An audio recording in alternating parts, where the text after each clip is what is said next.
తెలంగాణ భవన్ వేదికగా చెప్తున్నాం. మిత్రులారా, కేసీఆర్ గారు తెలంగాణ తొలి ముఖ్యమంత్రిగా ఉన్నప్పుడు 10 సంవత్సరాల పాలనలో వారు ప్రతి క్షణం కూడా పేదవాళ్ళ చేతిలో ఏ విధంగా సంపద పెట్టాలి, వాళ్ళ కాళ్ళ మీదనే వాళ్ళు ఏ విధంగా నిలబడేటట్టు చేయాలి, అదేవిధంగా వాళ్ళకి ఎన్ని రకాల ఉపాధి అవకాశాలు కల్పించాలి, వీటి మీదనే వారు నిరంతరం ఆలోచించింది. అది దళిత బంధు స్కీమ్ అయితేనేమి, బీసీ బంద్ అయితేనేమి, మైనారిటీ బంద్ అయితేనేమి, గిరిజన బంద్ అయితేనేమి, ఇంకా రకరకాల స్కీమ్లు. ఈ స్కీమ్ల ద్వారా పేదోళ్ళ చేతికి సంపద రావాలి, వాళ్ళు ధనవంతులు కావాలని కేసీఆర్ గారు అనుకున్నారు.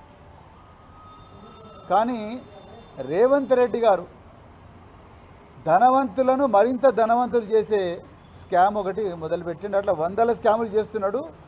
ఈరోజు తెలంగాణ ప్రజలకు నేను ఈ కోడిగుడ్ల కుంభకోణం గురించి చెప్పాలనుకుంటున్నా.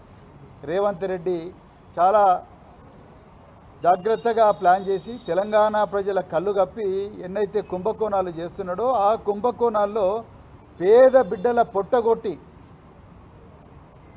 కనీసం అంటే 20,000 మంది చిరు వ్యాపారులందరూ కూడా వాళ్ళు రోడ్ల మీద పడి ఏడుస్తూ ఉంటే ఇలా పెద్ద పెద్ద బడా వ్యాపారస్తులు, వాళ్ళ అధికార పార్టీకి చెందిన బడా నాయకులు వాళ్ళకే కాంట్రాక్ట్లు వచ్చేటట్టుగా జీవో నెంబర్ 17 తీసుకొచ్చిండు.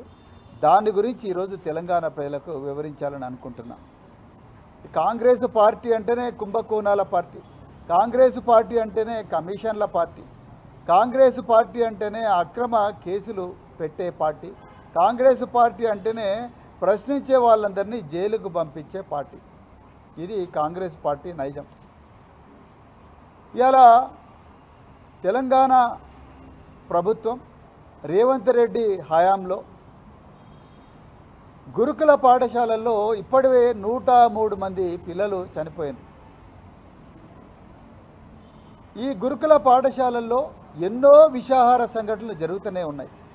అది కరెక్ట్ చేయడం చేతగాక ఇంకొక కొత్త కుట్ర గురుకుల పాఠశాలను మాత్రమే కాదు, మొత్తం ప్రభుత్వ పాఠశాలలు, అంగన్వాడీలు, కేజీబీవీలు అన్ని పాఠశాలలను నిర్వీర్యం చేసి ఆ పాఠశాలల్లో ఉండే సంపద అంతా కూడా కేవలం వాళ్ళ పార్టీ బడా నాయకులకు దోచిపెట్టడానికే జీవో 17 తీసుకొచ్చిండు.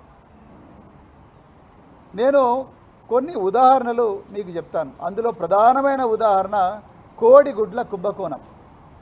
దాదాపుగా 600 కోట్ల కుంభకోణం ఇది. ఒకటి కాదు, రెండు కాదు, 600 కోట్లు జీవో నెంబర్ 17 ద్వారా. ఇక వివరాల్లోకి పోతే కేసీఆర్ గారి హయాంలో ప్రతి స్కూలు, మండలానికి ఒక 6 నుంచి 10 స్కూల్స్ ఉంటాయి.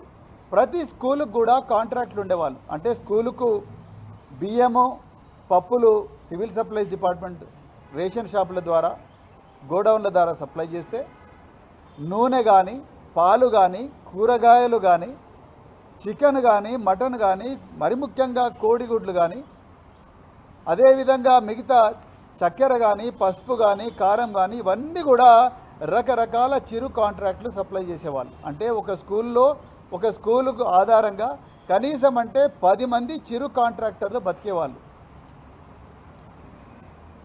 రెక్కాడితే డొక్కాడ నుంచి కుటుంబాల నుంచి వచ్చిన వాళ్ళు, అదేవిధంగా పేదరికంతో మగ్గుతున్న వాళ్ళు, ఉద్యోగాలు రాక